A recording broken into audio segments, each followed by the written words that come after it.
శ్రీమాత్రే నమ. జయ గురు దత్తాత్రేయ నమ. ఈ వీడియోలో మనం 31 మార్చి నెల నుంచి ఏప్రిల్ 6వ తారీఖు మధ్యలో జరగబోయే వార ఫలాలు వృషభ రాశి వారికి ఏ విధంగా ఉండబోతున్నాయి అన్న విషయాన్ని మనం ఈ వీడియోలో పరిశీలిద్దాం. మరి ఈ వారం వృషభ రాశి వారికి ఒక విధంగా జీవితంలో ఒక కొత్త మలుపు తిరిగినట్టే భావించాలి. ముఖ్యంగా శుక్రుడు ఈ వార ప్రారంభంలో మీనరాశిలోకి ప్రవేశించడం జరిగింది. ఒక విధంగా శుక్రుడిని గది ఉచ్చరాశి, అత్యంత బలవంతుడై లాభస్థానంలో ఉంటాడు.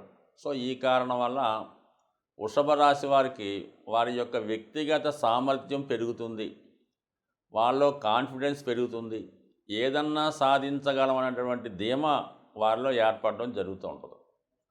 మరి రాష్ట్రాధిపతిగా లాభస్థానంలో ఉండడం వల్ల వ్యక్తిగత ప్రయత్నంతో 100% అనుకున్నది సాధించే అవకాశం ఉంది. మరి రవితో కలిసి ఉండడం వల్ల ప్రభుత్వానికి సంబంధించిన కార్యకలాపాలు ఏవైనా సరే జాతకుడికి అనుకూలంగా వచ్చే అవకాశం ఉన్నది.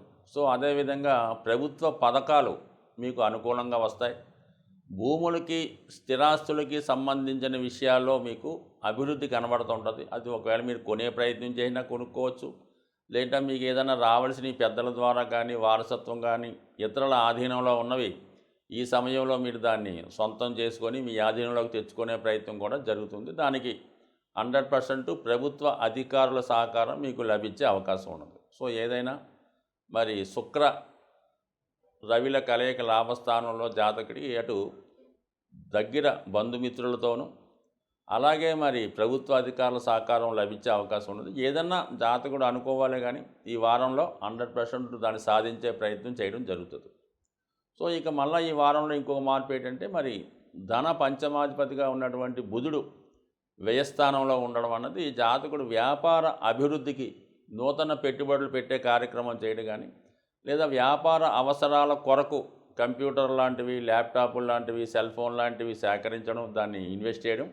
అదే విద్యార్థులైతే వాళ్ళు చదువుకునే నిమిత్తం మరి ఇట్లాంటి లేటెస్ట్ టెక్నాలజీ ఉపయోగించుకొని వారి యొక్క పరిజ్ఞానాన్ని పెంచుకునే ప్రయత్నం చేయడం, లేదంటే ఒక మంచి గురువు ద్వారా మరి గురువుని ఆశ్రయించి వారి ప్రోద్బలంతో వారి యొక్క శిక్షణతో కొత్త విషయాలు తెలుసుకోవడం జరిగే అవకాశాలు మరి బుధుడు వ్యయ స్థానంలో ఉండడం వల్ల జరిగే అవకాశం ఉంది. అలాగే ఏంటంటే అదనపు ఆదాయం కొరకు ఏదైనా పెట్టుబడి పెట్టడం కానీ ముఖ్యంగా భూముల మీద ఇన్వెస్ట్ చేసే అవకాశాలు కూడా మరి బుధుడు 12వ స్థానంలో ఉన్నప్పుడు వ్యాపార అభివృద్ధికి ఎక్కువగా ఇన్వెస్ట్ చేయడం జరుగుతూ ఉంటుంది. సో అలాగే మరి పంచమ స్థానాధిపతి కూడా వ్యయంలో ఉండడం వల్ల కొంతమంది ఈ షేర్ మార్కెట్లోను అలాగే లాంగ్ టర్మ్ ఇన్వెస్ట్లు చేస్తూ ఉంటారు. అయితే కొంతవరకు మరి ఏదైనా స్పెక్యులేషన్ సంబంధించిన విషయాల్లో కానీ జోదానికి బెట్టింగ్లకి సంబంధించిన విషయంలో మాత్రం చాలా జాగ్రత్తగా నిర్ణయం తీసుకోవాలి తప్ప తొందరపడి ఏ విధంగానైనా సరే మీరు ఇటువంటి ఈజీ మనీ కోసం ఆశపడి ఇన్వెస్ట్ చేస్తే మరి అది ఖచ్చితంగా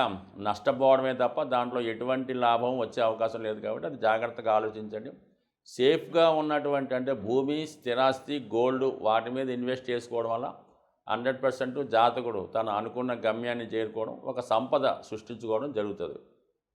ఇక మరి రాహువు లాభస్థానంలో ఉంటూ శుక్రగ్రహంతో కలిసి ఉండడం వల్ల ఏంటంటే ఒక విధంగా జాతకుడు పెద్ద మొత్తంలో ఏదైనా రుణ ప్రయత్నం చేస్తున్నా లేదంటే విదేశంలో ఉన్నటువంటి మిత్రుల ద్వారా రుణ ప్రయత్నం చేస్తున్న ఈ సమయంలో మీకు కలిగే అవకాశం ఉంది. ముఖ్యంగా స్త్రీల నుంచి సహకారం అంటే అధికారంలో ఉన్నటువంటి స్త్రీల సహకారంతో ఒక పెద్ద మొత్తంలో రుణం పొందడం కానీ లేదన్నా ఏదన్నా ఒక సంస్థకు సంబంధించినటువంటి హక్కులు అంటే ఒక విధమైన అగ్రిమెంట్ లాంటిదో ఒక సంస్థకు సంబంధించిన వ్యాపార లావాదేవీల్లో మీరు పాల్గొనడం కానీ ఒక ఏజెన్సీ లాంటిది మీకు రావడం కానీ మీకు కంపల్సరీగా మరి మీ యొక్క ఫ్యూచర్లో మీ యొక్క ఆదాయం పెంచుకునే విషయంలో విదేశ సంస్థల లాంటి వాటిలో మల్టీనేషనల్ కంపెనీలతో టైఅప్ అయి మీ వ్యాపార సామ్రాజ్యాన్ని విస్తరించే ప్రయత్నం చేసే అవకాశాలు ఉన్నాయి. మరి ఈ సంపాదించే విషయంలో ఈ ధనాన్ని కానీ ఏదైనా ఏజెన్సీ కానీ ఏదైనా అగ్రిమెంట్ కానీ పెద్ద కంపెనీలతో టైఅప్ అయ్యే ముందు చాలా ఎక్కువ మొత్తంలో మీరు ధనాన్ని ఇతరులకు చెల్లించవలసి ఉంటుంది. అది లంచం రూపంలోనా, బహుమతి రూపంలోనా, బ్యాక్ డోర్లోనా, ఇండోర్లోనా మొత్తం మీద ఏదో ఒక ధనాన్ని ఎక్కువ మొత్తంలో మీరు చెల్లించి ఆ సంస్థ యొక్క హక్కులు కానీ ఏదైనా ఒక రాజకీయ పదవికి సంబంధించినటువంటి హక్కులు కానీ ఏదో ఒకటి మొత్తం మీద ఒక పబ్లిసిటీ సంబంధించింది కానీ మీకు వచ్చే అవకాశం ఉంది కాబట్టి ఆ ప్రయత్నాన్ని మీరు చేసుకోవడం వల్ల దానివల్ల మీకు చాలా వరకు ధనలాభం ఉంటుంది, మంచి నేమ్ కూడా కలిగే అవకాశం ఉంది. బట్ ఏదైనా మొత్తం మీద నూతన వ్యాపార వర్గాలు, నూతన వ్యాపార వనరులు అన్వేషించడం, ఒక పెద్ద సంస్థలతో టైఅప్ అయి కొత్త వ్యాపారాన్ని ప్రారంభించడం ఈ వారంలో ఖచ్చితంగా జరిగే మార్పు. అయితే కుజుడు దశమ స్థానంలో సంచరిస్తూ శని భగవానుడితో కలిసి ఉండడం వలన ఎప్పుడైతే మనకి వ్యాపార పరంగా కొత్త వ్యాపారం ప్రారంభించే ముందు పాత వ్యాపారాన్ని కంప్లీట్గా క్లోజ్ చేసే సూచనలు ఉన్నాయి. అదే ఉద్యోగస్తులైతే కొత్త ఉద్యోగం ప్రయత్నం చేసే నిమిత్తంలో పాత ఉద్యోగాన్ని విడిచిపెట్టి కొత్త ఉద్యోగ ప్రయత్నాలు చేసే అవకాశం కూడా ఉంది. మొత్తం మీద ఏదైనా ఈ వారం ఉద్యోగపరమైన మార్పులు కంపల్సరీగా ఉన్నాయి. తప్పనిసరి పరిస్థితుల్లో కొంతమంది ఉద్యోగాన్ని విడిచిపెట్టే విషయం కూడా కలిగే అవకాశం ఉంది. కాబట్టి ఏదైనా నిర్ణయం తీసుకోముందు 1-2 సార్లు జాగ్రత్తగా ఆలోచించుకోండి. తొందరపడి నిర్ణయం తీసుకోవడం వల్ల దాని తర్వాత మీరు పశ్చాత్తాపపడే అవకాశం ఉంది. సో ఏదైనా ఈ వారం మీరు ఎక్కువగా హనుమాన్ చాలీసా పారాయణ చేసుకోవడం వల్ల, వీలైతే ప్రతి శనివారం ఈ శనివారం రోజు హనుమాన్ ఆలయం దర్శించుకోవడం, హనుమాన్ని విధి విధానంగా పూజించడం వల్ల వృత్తిపరంగా వచ్చే ఇబ్బందుల నుంచి బయటపడే అవకాశం ఉంది. ఇప్పుడు మనకి ఈ వార ఫలాలు ఈ సంవత్సరంలో చివరి వార ఫలాలుగా రావడం జరిగింది. ఇక నెక్స్ట్ మంత్ వచ్చే వార ఫలాలన్నీ కూడా నూతన సంవత్సర ప్రారంభంతో రావడం జరుగుతూ ఉంటుంది. అయితే మరి ఈ కొత్త సంవత్సరం ప్రారంభం అవుతున్న సందర్భంగా జాతకాల మీద నమ్మకం ఉన్నవాళ్ళు, గ్రహాల్ని నమ్ముతున్న వాళ్ళు ఖచ్చితంగా ఉగాది రోజు, అంటే మనకి త్వరలో రాబోయే ఉగాది రోజు ఖచ్చితంగా పంచాంగ శ్రవణాన్ని మీరు ప్రత్యక్షంగానో టీవీలో చెప్పినప్పుడు ఖచ్చితంగా వినడం. ఇది తెలుసుకోవడం వల్ల ఏంటంటే జాతకంలో ఉన్నటువంటి దోషాలు మీకు తొలుగుతాయి.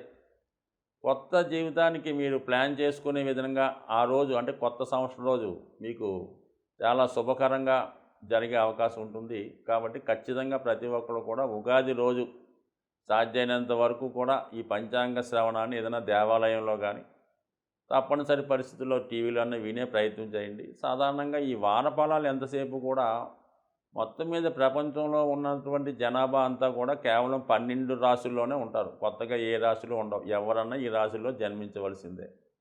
అయితే ఈ కేవలం గోచారం అన్నది ఏంటంటే, గోచారంలో ఉన్నటువంటి ఫలితాలు జాతకంలో వాళ్ళకు ఉన్నటువంటి గ్రహాల మీద సంచారం మీద, వాళ్ళకి జరుగుతున్నటువంటి దశల మీద ఆధారపడి ఉంటాయి.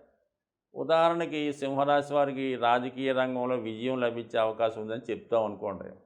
మరి అందరూ రాజకీయ రంగంలో ఉంటారా? ఎవరైతే సింహరాశిలో రాజకీయ రంగంలో ఉంటారో వాళ్ళకి ఇది వర్తిస్తూ ఉంటుంది. వేరే వాళ్ళకి వేరే నాయకత్వ లక్షణాలు లాంటివి రావచ్చు.